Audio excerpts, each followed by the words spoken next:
অসমকাষ্ট YouTube চেনেলৰ অন্য এটা নতুন ভিডিঅ'ত আপোনালোক সকলোকে স্বাগতম জনাইছোঁ আৰু আজি হ'ল 26 ডিচেম্বৰ। আজিৰ দিনটোৰ কেইবাটাও গুৰুত্বপূৰ্ণ খবৰ আপোনালোকৰ লগত শ্বেয়াৰ কৰিবলৈ ওলাইছোঁ। আজিৰ দিনটোৰ বহুখিনি খবৰ একেটা ভিডিঅ'তে আপোনালোকে চাব পাৰিব, গতিকে ভিডিঅ'টো শেষলৈকে চাব আৰু শেষত ভিডিঅ'টো শ্বেয়াৰ কৰি দিব যাতে সকলোৱে এই খবৰখিনি একেলগে চাব পাৰে। এইটো এটা সৰু ৰিকুৱেষ্ট, ভিডিঅ'টো শ্বেয়াৰ কৰিবলৈ নাপাহৰিব আৰু সম্পূৰ্ণৰূপে চাব। গোটেইখিনি খবৰ আপোনালোকে এটা ভিডিঅ'তে চাব পাৰিব। দিব বিচাৰিছোঁ আজিৰ দিনটোৰ প্ৰথমটো খবৰ, মুখ্যমন্ত্ৰী হিমন্ত বিশ্ব শৰ্মাৰ নৱবৰ্ষৰ উপহাৰ, 7টাকৈ ডাঙৰ ঘোষণা। মুখ্যমন্ত্ৰী হিমন্ত বিশ্ব শৰ্মাৰ নৱবৰ্ষৰ উপহাৰ 9 জানুৱাৰীত এডিআৰিৰ চতুৰ্থ বৰ্গৰ নিযুক্তি পত্ৰ বিতৰণ কৰা হ'ব। ৰাজ্যৰ মুখ্যমন্ত্ৰী ডক্টৰ হিমন্ত বিশ্ব শৰ্মাই জানুৱাৰী মাহত কেইবাটাও বৃহৎ উপহাৰ লৈ আহি আছে ৰাজ্যবাসীৰ কাৰণে। তাৰ ভিতৰত অন্যতম এটা হ'ল 9 জানুৱাৰীত এডিআৰিৰ চতুৰ্থ বৰ্গৰ নিযুক্তি পত্ৰ বিতৰণ কৰিব। 10 জানুৱাৰীত এডিআৰিৰ তৃতীয় বৰ্গৰ নিযুক্তি পত্ৰ বিতৰণ কৰিব, অৰ্থাৎ 3rd গ্ৰেড আৰু 4th গ্ৰেডৰ 9 আৰু 10 তাৰিখে জানুৱাৰী মাহৰ তেওঁলোকৰ যি এপইণ্টমেণ্ট লেটাৰ আছে সেই এপইণ্টমেণ্ট লেটাৰ বিতৰণ কৰিব, নিযুক্তি পত্ৰ বিতৰণ কৰিব। 1 জানুৱাৰীৰ পৰা ৰাজ্যত আৰম্ভ হ'ব বাবু আঁচনি আৰু এইটো এটা জানুৱাৰী মাহৰ বৃহৎ উপহাৰ ৰাজ্যবাসীৰ কাৰণে। এইটো এটা নতুন আঁচনি ৰাজ্যৰ মুখ্যমন্ত্ৰী ডক্টৰ হিমন্ত বিশ্ব শৰ্মাই লঞ্চ কৰিব, সেইটো হ'ল বাবু আঁচনি। এই আঁচনিৰ অধীনত যুৱকসকলক অগ্ৰাধিকাৰ দিয়া হ'ব। যেনেকৈ ছোৱালীসকলৰ কাৰণে নিযুত মইনা আঁচনি আছে, ঠিক তেনেদৰে ল'ৰাসকলৰ কাৰণেও বাবু আঁচনি আনিব ৰাজ্যৰ মুখ্যমন্ত্ৰী ডক্টৰ হিমন্ত বিশ্ব শৰ্মাই। 1 জানুৱাৰী তাৰিখে যুৱকসকলৰ বাবে মুকলি কৰা হ'ব বাবু আঁচনি। 1 জানুৱাৰীৰ পৰাই কেৱল 100 টকাতে লাভ কৰিব ৰেচন। আপোনালোকে 1 জানুৱাৰীৰ পৰা এতিয়া 117 টকাত পাই আছে। 1 জানুৱাৰীৰ পৰা আপোনালোকে 17 টকা মাইনাছ কৰি 100 টকাত আপোনালোকে ৰেচন 3বিধ একেলগে পাব। চাউলৰ লগতে দাইল, চেনি আৰু নিমখ, এই 4বিধ সামগ্ৰী আপোনালোকে 100 টকাতেই পাব 1 জানুৱাৰীৰ পৰা। ৰেচনত থাকিব চাউলৰ লগতে চাইল, চেনি আৰু নিমখ। 1 জানুৱাৰীত অৰুণোদয় হিতাধিকাৰীয়ে লাভ কৰিব। ভাল খবৰ, ৰাজ্যৰ অৰুণোদয় হিতাধিকাৰীৰ কাৰণে 1 জানুৱাৰী তাৰিখে ৰাজ্যৰ মুখ্যমন্ত্ৰী ডক্টৰ হিমন্ত বিশ্ব শৰ্মাই এটা ভাল ঘোষণা কৰিব বুলি তেওঁ উল্লেখ কৰিছে। 1 জানুৱাৰী তাৰিখে আপোনালোকে গম পাই যাব। জানুৱাৰীৰ পৰাই ৰন্ধন গেছত পাব ৰাজ সাহায্য আৰু জানুৱাৰী মাহত ৰাজ্যৰ মুখ্যমন্ত্ৰী ডক্টৰ হিমন্ত বিশ্ব শৰ্মাই ঘোষণা কৰিছে যে ৰন্ধন গেছত ৰাজ সাহায্য দিব বুলি তেওঁ উল্লেখ কৰিছে। 300 টকাতে পাব উজ্জ্বলা ৰন্ধন গেছ আৰু মাত্ৰ 300 টকাতে যিসকলৰ নেকি উজ্জ্বলা ৰন্ধন গেছ আছে সেইসকলে সেই উজ্জ্বলা ৰন্ধন গেছ লাভ কৰিব 1 জানুৱাৰীৰ পৰাই 300 টকাত। প্ৰথম দ্বিতীয় বৰ্গৰ চাকৰিত 3% সংৰক্ষিত হ'ব চাহ বাগিচাৰ বাবে। প্ৰতি বছৰে 6-7 গৰাকী DSPয়ে চাকৰি লাভ কৰিব। জানুৱাৰী মাহত বাগিচা অঞ্চলত এখনকৈ হাইস্কুল মুকলি কৰা হ'ব বুলি ৰাজ্যৰ মুখ্যমন্ত্ৰীগৰাকীয়ে ঘোষণা কৰিছে। জানুৱাৰী মাহত বাগিচা অঞ্চলত এখনকৈ হাইস্কুল মুকলি কৰিব ৰাজ্য চৰকাৰে। প্ৰতিখন মেডিকেল কলেজত 4টাকৈ পথ সংৰক্ষণ কৰা হ'ব। মুখ্যমন্ত্ৰী ডক্টৰ হিমন্ত বিশ্ব শৰ্মাৰ নৱবৰ্ষৰ উপহাৰ। ৰাজ্যৰ মুখ্যমন্ত্ৰী ডক্টৰ হিমন্ত বিশ্ব শৰ্মাই নৱবৰ্ষত অৰ্থাৎ জানুৱাৰী মাহত কেইবাটাও উপহাৰ লৈ আহিব ৰাজ্যবাসীৰ কাৰণে। দিব বিচাৰিছোঁ আন এটা গুৰুত্বপূৰ্ণ খবৰ, গোৱালপাৰা জিলাৰ কৃষ্ণাইত বন্য হস্তীৰ আক্ৰমণত নিহত এজন লোক। নিহত লোকজন কৃষ্ণাইৰ খামাৰী গাঁৱৰ জলেশ্বৰ ৰাভা। প্ৰথমে মেঘালয় উত্তৰ গাৰো পাহাৰৰ মানিকগঞ্জত এজন লোকক আক্ৰমণ কৰি গুৰুতৰভাৱে আহত কৰে হাতীটোৱে। পিছত অসমৰ খামাৰী গাঁৱত প্ৰৱেশ কৰি আক্ৰমণ কৰে জলেশ্বৰ ৰাভা নামৰ লোকজনক। দিব বিচাৰিছোঁ আন এটা গুৰুত্বপূৰ্ণ খবৰ যে 2চকীয়া 4চকীয়া গধুৰ সকলো যান বাহনৰ বাবে বান্ধি দিয়া হ'ল নতুন স্পীড লিমিট। কোন বাহনত কেনেকুৱা নিয়ম চাওক আপোনালোকে। যিহেতু ইতিমধ্যে কুঁৱলীৰ পৰিমাণ ৰাতি বাঢ়িছে আৰু দুৰ্ঘটনা বা এক্সিডেণ্টৰ পৰিমাণো ৰাস্তা ঘাটত এতিয়া মানে বৃদ্ধি হোৱা দেখা গৈছে। সেই পৰিপ্ৰেক্ষিতত হোজাই জিলা প্ৰশাসনে জাৰি কৰিছে নিষেধাজ্ঞামূলক আদেশ। সন্ধিয়া 5 বজাৰ পৰা ৰাতি 8 বজালৈ ৰাষ্ট্ৰীয় ঘাইপথত ডাম্পাৰৰ চলাচল সম্পূৰ্ণৰূপে নিষিদ্ধ কৰি দিছে হোজাই জিলা প্ৰশাসনে। সন্ধিয়া 5 বজাৰ পৰা ৰাতি 8 বজালৈ ৰাষ্ট্ৰীয় ঘাইপথত ডাম্পাৰৰ চলাচল সম্পূৰ্ণৰূপে নিষিদ্ধ। সন্ধিয়া 5 বজাৰ পৰা পুৱা 6 বজালৈ গ্ৰাম্য পথত ই-ৰিক্সাৰ চলাচল নিষিদ্ধ কৰা হৈছে। হেভি মটৰ ভেহিকেলৰ গতিবেগ 40 কিলোমিটাৰ হ'ব লাগিব। লাইট মটৰ ভেহিকেলৰ গতিবেগ 60 কিলোমিটাৰত সীমাবদ্ধ থাকিব লাগিব। মিউনিচিপালিটিৰ আৰু গ্ৰাম্য অঞ্চলতো বাহনৰ গতিবেগ 40 কিলোমিটাৰ ধাৰ্য কৰা হৈছে। ৰাষ্ট্ৰীয় আৰু ৰাজ্যিক ঘাইপথত ডিজে ছিষ্টেম নিষিদ্ধ কৰা হৈছে। পিকনিকত সামগ্ৰীবাহক বাহন ব্যৱহাৰত বাধা আৰোপ কৰা হৈছে। হেলমেট পৰিধান নকৰাকৈ চলাব নোৱাৰিব দুচকীয়া বাহনৰ ক্ষেত্ৰত ন' হেলমেট ন' ফিউল নিৰ্দেশনা জাৰি কৰিছে। সঘনাই সংঘটিত হোৱা দুৰ্ঘটনাৰ আৰু কুঁৱলীৰ বাবে এই নিৰ্দেশনা জাৰি কৰিছে হোজাই জিলা প্ৰশাসনে। সঘনাই সংঘটিত হোৱা দুৰ্ঘটনা আৰু কুঁৱলীৰ বাবেই হোজাই জিলা প্ৰশাসনে এই নিষেধাজ্ঞা জাৰি কৰিছে। হোজাই জিলা প্ৰশাসনে জাৰি কৰিছে নিষেধাজ্ঞামূলক আদেশ। দিব বিচাৰিছোঁ আন এটা পলিটিকেল ব্ৰেকিং নিউজ যে ৰাজ্যত নিৰ্বাচনী মৃদু বতাহ আৰম্ভ হৈছে। ২৭ তাৰিখে প্ৰকাশ পাব খচৰা ভোটাৰ তালিকা। মাজত মাত্ৰ একদিন সময় বাকী আছে। কালি অৰ্থাৎ ২৭ ডিচেম্বৰ তাৰিখে প্ৰকাশ পাব খচৰা ভোটাৰ তালিকা। ইয়াৰ পিছত সাজু কৰা হ'ব এছআৰ প্ৰক্ৰিয়াৰে ফাইনেল লিষ্ট। ৰাজ্যত নিৰ্বাচনী মৃদু বতাহ আৰম্ভ হৈছে।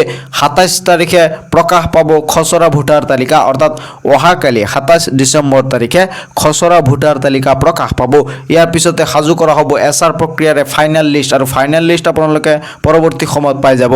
ভোটাৰ তালিকাত নাম বিভ্ৰান্তিৰ শুধৰণি, স্থানান্তৰিতৰ নাম অন্তৰ্ভুক্ত কৰা হৈছে। ভুৱা ব্যক্তিৰ নাম কৰ্তন, মৃত ব্যক্তিৰ নাম কৰ্তন ইত্যাদি কাম সম্পূৰ্ণ কৰা হৈছে। ডি ভোটাৰৰ ক্ষেত্ৰতো লোৱা হৈছে নতুন পদক্ষেপ। ২৭ ডিচেম্বৰত প্ৰকাশ পাব খচৰা ভোটাৰ তালিকা। প্ৰতিজন লোকৰ ভোটাৰ তালিকা পৰীক্ষা কৰিব বিষয়াসকলে। যোগ্য নাগৰিকৰ নাম ভোটাৰ তালিকাত অন্তৰ্ভুক্ত কৰা হ'ব। ১ জানুৱাৰী ২০২৬ লৈ ১৮ বছৰ হোৱা লোকৰ নাম অন্তৰ্ভুক্ত কৰা হ'ব ভোটাৰ তালিকাত। আপোনাৰ সন্তানৰ ১৮ বছৰ যদি হৈছে তেনেহ'লে অন্তৰ্ভুক্ত আপুনি কৰাব পাৰিব ভোটাৰ তালিকাত সেই ল'ৰা বা ছোৱালীজনীক। ২৭ তাৰিখে প্ৰকাশ পাব খচৰা ভোটাৰ তালিকা আৰু খচৰা ভোটাৰ তালিকাটো ২৭ তাৰিখে প্ৰকাশ পাব। তাৰ পৰৱৰ্তী সময়ত ফাইনেল ভোটাৰ তালিকা প্ৰকাশ কৰা হ'ব। দিব বিচাৰিছোঁ PM কিষাণক লৈ এটা গুৰুত্বপূৰ্ণ খবৰ যে নৱবৰ্ষতে প্ৰতিগৰাকী কৃষকৰ একাউণ্টত সোমাব ধন। ২২ নং কিস্তিৰ ধন নৱবৰ্ষতে অৰ্থাৎ জানুৱাৰী মাহতে আপোনালোকৰ একাউণ্টত সোমোৱাৰ পূৰ্ণ সম্ভাৱনা আছে। নৱবৰ্ষতে লাভ কৰিব PM কিষাণৰ ২২ নং কিস্তিৰ ধন। PM কিষাণৰ ২২ নং কিস্তিৰ ধন পাবলৈ হ'লে আপোনালোকৰ KYCটো আপডেট হৈ থাকিব লাগিব। লগতে আপোনাৰ কি থাকিব লাগিব, লেণ্ড ছেডিংটো অ'কে হৈ থাকিব লাগিব। KYCটো আপডেট হৈ থাকিব লাগিব। আপোনাৰ বেংকৰ একাউণ্টৰ সৈতে আধাৰ কাৰ্ডটো লিংক হৈ থাকিব লাগিব। আৰু ডাঙৰ কথা হ'ল যদি আপুনি ২১ নং কিস্তি পাইছিলে তাৰ মানে আপোনাৰ সকলোখিনি বস্তু ঠিকেই আছে। আপুনি ২২ নং কিস্তি নিশ্চয় পাব। আৰু যিসকলে ২১ নং কিস্তি পোৱা নাছিলে সেইসকলৰ কিন্তু এইখিনি কাম কৰিব লাগিব। কৰাৰ পাছতহে আপোনালোকৰ যি ২১ নং কিস্তি আৰু ২২ নং কিস্তিৰ টকা একেলগে পাব। নৱবৰ্ষতে লাভ কৰিব PM কিষাণৰ ২২ নং কিস্তিৰ ধন। প্ৰতিগৰাকী কৃষকৰ একাউণ্টত সোমাব ২০০০ কোটি টকা। এক কিস্তিৰ টকা ২০০০ আৰু যদি আপুনি ২১ নং কিস্তি পোৱা নাছিলে তেনেহ'লে মই জনামতে আপোনাৰ একাউণ্টত ৪০০০ টকা সোমোৱাৰ পূৰ্ণ সম্ভাৱনা আছে।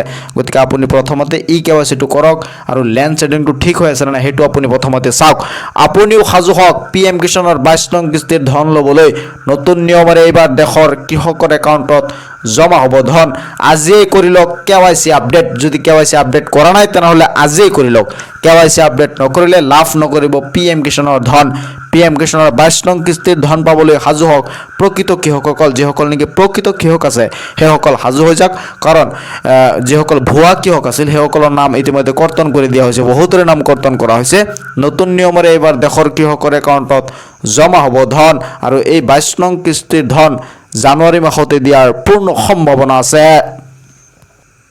মাজত মাত্ৰ কেইটামান দিন আপোনাৰ হাতত আছে। ৩১ ডিচেম্বৰত অন্তিম তাৰিখ। ৩১ ডিচেম্বৰৰ আগতে আপুনি আধাৰ কাৰ্ডৰ সৈতে আপোনাৰ পেন কাৰ্ডটো লিংক কৰাই ল'ব লাগিব। নহ'লে কিন্তু আপুনি পৰৱৰ্তী সময়ত প্ৰব্লেমত পৰিব পাৰে। ৩১ ডিচেম্বৰৰ পূৰ্বে লিংক কৰক পেন কাৰ্ড আৰু আধাৰ কাৰ্ড। আপোনাৰ পেন কাৰ্ড আৰু আধাৰ কাৰ্ড লিংক হৈ আছে নে নাই আপুনি চেক কৰক। যদি লিংক হৈ থকা নাই তেনেহ'লে ৩১ ডিচেম্বৰৰ আগতে আপুনি লিংক কৰাই লওক। অন্যথা ১ জানুৱাৰীৰ পৰা পেন আধাৰ লিংকক লৈ আহিব সমস্যা। যিসকলে এতিয়াও পেন আধাৰ কাৰ্ড লিংক কৰা নাই শীঘ্ৰেই আপুনি লিংক কৰাই লওক। কিদৰে লিংক কৰিব আপুনি পেন আৰু আধাৰ কাৰ্ড যদি নাজানে তেনেহ'লে আপোনাৰ ওচৰত থকা CSC চেণ্টাৰত যাওক। নহ'লে যিসকলে নেকি কম্পিউটাৰত অনলাইনত কাম কৰে সেইসকলৰ ওচৰত গ'লে তেওঁলোকে তেওঁলোকে ধুনীয়াকৈ আপোনালোকক চেক কৰি তেওঁলোকে কৈ দিব যে আপোনাৰ আধাৰ আৰু পেন কাৰ্ড লিংক হৈ আছে নে নাই। মুঠৰ ওপৰত গুৰুত্ব সহকাৰে আপোনালোকে 31 ডিচেম্বৰৰ আগতে এইখিনি কাম কৰি ল'ব লাগিব, নহ'লে কিন্তু পৰৱৰ্তী সময়ত আপোনালোকে সমস্যাত পৰিব পাৰে। সেইকাৰণে 31 ডিচেম্বৰৰ আগতে আপুনি কৰি লওক। কিদৰে লিংক কৰিব পেন আৰু আধাৰ কাৰ্ড? আয়কৰ বিভাগৰ ই প্ৰফাইল পৰ্টেলত যাব লাগিব। তাৰপাছত ইয়াৰ পিছত আপুনি পেন নম্বৰ আৰু আধাৰ নম্বৰ সন্নিৱিষ্ট কৰিব লাগিব। ইয়াৰ পিছতে আপোনালৈ আহিব এটা OTP। ইয়াৰ পিছত লিংক আধাৰ অপশ্যনলৈ যাব লাগিব। পেন আৰু আধাৰ সম্পূৰ্ণ তথ্য সন্নিৱিষ্ট কৰিব লাগিব। ইয়াৰ পিছত কনফাৰ্ম অপশ্যনত ক্লিক কৰাৰ পিছতে লিংক হ'ব পেন আৰু আধাৰ কাৰ্ড। 31 ডিচেম্বৰ অন্তিম তাৰিখ, মনত ৰাখিব। পেন আৰু আধাৰ কাৰ্ড লিংক কৰাৰ অন্তিম তাৰিখ হ'ল 31 ডিচেম্বৰ। 31 ডিচেম্বৰৰ আগতে আপুনি এইখিনি কাম কৰি ল'ব লাগিব, নহ'লে কিন্তু 1 জানুৱাৰীৰ পৰা পেন আৰু আধাৰ কাৰ্ড লিংক কৰাত আহিব এক ডাঙৰ সমস্যা।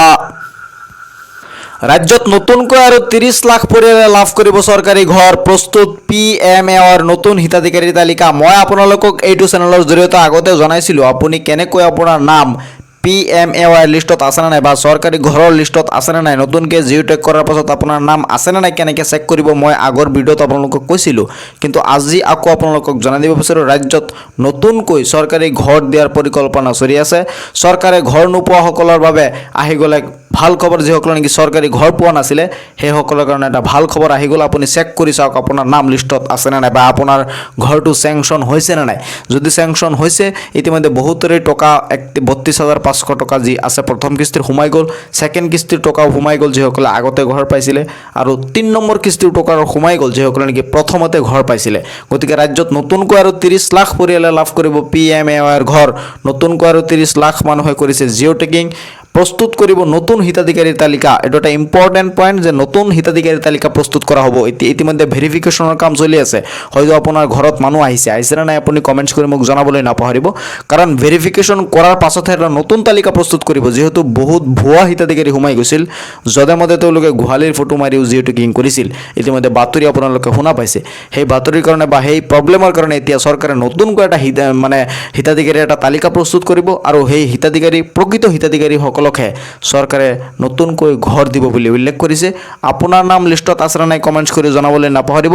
আৰু যদি আপুনি আগতে টকা পাইছিলে বা প্ৰথম কিস্তিৰ টকা পাইছিলে তেতিয়াও কমেণ্টছ কৰি মোক জনাবলৈ নাপাহৰিব। ৰাজ্যত প্ৰস্তুত কৰি আছে নতুন হিতাধিকাৰীৰ তালিকা। কোনো দৰিদ্ৰ পৰিয়াল বাদ নপৰে পকী ঘৰ লাভৰ পৰা। সকলোৱে পকী ঘৰ লাভ কৰিব বুলি ৰাজ্যৰ মুখ্যমন্ত্ৰীগৰাকীয়ে ঘোষণা কৰিছে। আৰু আপুনি এই কথা যে কিস্তি হিচাপত ধন দিব ৰাজ্যৰ মুখ্যমন্ত্ৰী ডক্টৰ হিমন্ত বিশ্ব শৰ্মাই, আৰু প্ৰথম কিস্তিৰ ধন পোৱাৰ পাছতে আপুনি ঘৰ বনাব লাগিব, আৰু দ্বিতীয় কিস্তিৰ ধন পোৱাৰ পাছত আপুনি বাকীখিনি কাম কৰিব লাগিব। অসমত কোনেও আৰু কেঁচা ঘৰত থাকিব নালাগে বুলি প্ৰতিশ্ৰুতি দিছে ৰাজ্যৰ মুখ্যমন্ত্ৰী ডক্টৰ হিমন্ত বিশ্ব শৰ্মাই। তেওঁ উল্লেখ কৰে যে অসমত কোনেও আৰু কেঁচা ঘৰত থাকিব নালাগে, প্ৰতিশ্ৰুতি দিছে ৰাজ্যৰ মুখ্যমন্ত্ৰী ডক্টৰ হিমন্ত বিশ্ব শৰ্মাই। দিব বিচাৰিছোঁ মহিলা উদ্যমিতা আঁচনিক লৈ এটা গুৰুত্বপূৰ্ণ খবৰ যে নাহৰকটীয়াত 24 ডিচেম্বৰ তাৰিখে 20,115 গৰাকী হিতাধিকাৰীক ৰাজ্যৰ মুখ্যমন্ত্ৰী ডক্টৰ হিমন্ত বিশ্ব শৰ্মাই মহিলা উদ্যমিতাৰ আঁচনিৰ অন্তৰ্গত 10,000 টকাৰ প্ৰথম কিস্তিৰ যি টকা আছে, কিস্তি আছে, সেই ধন বিতৰণ কৰিছে। আৰু তেওঁ উল্লেখ কৰিছে যে যিসকলে নেকি টকা পোৱা নাই, এইটো এটা গুৰুত্বপূৰ্ণ পইণ্ট। তেওঁ কৈছে যে যিসকলে নেকি প্ৰথম কিস্তিৰ টকা পোৱা নাই সেইসকলে জানুৱাৰী মাহৰ ভিতৰতে আপোনালোকে প্ৰথম কিস্তিৰ ধন গোটেই অসমত বিতৰণ কৰা হ'ব বুলি ৰাজ্যৰ মুখ্যমন্ত্ৰীগৰাকীয়ে ঘোষণা কৰিছে। গতিকে মাজত মাত্ৰ কেইটামান দিন বাকী আছে। যদি আপুনি পোৱা নাই চিন্তিত হ'ব নালাগে, জানুৱাৰী মাহতে আপোনালোকে প্ৰথম কিস্তিৰ ধন পাই যাব বুলি ৰাজ্যৰ মুখ্যমন্ত্ৰীগৰাকীয়ে ঘোষণা কৰিছে। আৰু নাহৰকটীয়াত 20,115 গৰাকী মহিলাৰ একাউণ্টত প্ৰথম কিস্তিৰ যি 10,000 টকা আছে সেই 10,000 টকা ইতিমধ্যে সোমাই গৈছে। আপুনিও টকা পাব, চিন্তিত হ'ব নালাগে। এই ভিডিঅ'টো শ্বেয়াৰ কৰি দিয়ক যাতে সকলোৱে এই খবৰখিনি জানিব পাৰে। তেওঁলোকে যাতে জানিব পাৰে যে জানুৱাৰী মাহৰ ভিতৰতেই 10,000 টকা তেওঁলোকে পাব। আৰু বহুখিনি খবৰ এই ভিডিঅ'টো শ্বেয়াৰ কৰা হৈছে যাতে সকলোৱে এই খবৰখিনি জানিব পাৰে। ভিডিঅ'টো শ্বেয়াৰ কৰি মোৰ চেনেলটো ছাবস্ক্ৰাইব কৰিবলৈ নাপাহৰিব। চাই থাকিব আপোনালোকৰ আপোন চেনেল অসম কাষ্ট।